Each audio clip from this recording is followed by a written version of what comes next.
દિલ્હીમાં ભાજપનું operation lotus મતદાર યાદીમાં છેડછાડ કેજરીવાલ. આમ આદમી પાર્ટીના રાષ્ટ્રીય સંયોજક અને દિલ્હીના પૂર્વ મુખ્યમંત્રી અરવિંદ કેજરીવાલે ભાજપ પર ઓપરેશન લોટસનો આરોપ લગાવ્યો હતો. કેજરીવાલે દાવો કર્યો હતો કે હું નવી દિલ્હી વિધાનસભા બેઠક પર ચૂંટણી લડી રહ્યો છું. ત્યાં ભાજપે 15 ડિસેમ્બરથી ઓપરેશન લોટસ શરૂ કર્યું છે. ભાજપે મતદાર યાદીમાં છેડછાડ કરીને 5,000 લોકોને યાદીમાંથી હટાવ્યા, જ્યારે 7500 લોકોને જોડવાનો પ્રયાસ કર્યો છે. કેજરીવાલે સવાલ ઉઠાવ્યો હતો કે જો વિધાનસભા મત વિસ્તારમાં 12% મતદારો સાથે છેડછાડ કરાઈ રહી હોય તો પછી ચૂંટણી યોજવાની જરૂર જ શું છે?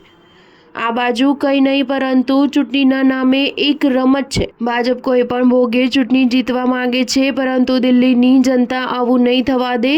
અગાઉ ભાજપે ઓપરેશન લોટસ હરિયાણા અને મહારાષ્ટ્રમાં ચલાવ્યું હતું, જે તે જ પદ્ધતિ દિલ્હીમાં અપનાવી રહી છે. ભાજપ અગાઉથી જ આ ચૂંટણી હારી ગઈ છે. તેની પાસે રાજ્યના મુખ્યમંત્રીના પદ માટે કોઈ ચહેરો નથી, ઉમેદવારો પણ નથી. તેથી કોઈ પણ ભોગે મતદાર યાદીમાં છેડછાડ કરીને ચૂંટણી જીતવા માંગે છે. પૂર્વ મુખ્યમંત્રીએ દાવો કર્યો હતો કે ભાજપે મારા મત વિસ્તારમાં મતદારોની બાદબાકી કરવા માટે 11,000 અરજીઓ કરી છે.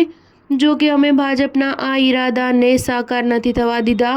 ચૂંટણી કમિશનરે ફેરફારોને નથી થવા દીધા. બીજી તરફ ભાજપ પર મતદાર યાદીમાં છેડછાડના કેજરીવાલના આરોપો વચ્ચે ચૂંટણી પંચે જાહેરાત કરી છે કે 6 જાન્યુઆરી સુધીમાં વોટર લિસ્ટ જારી કરવામાં આવશે.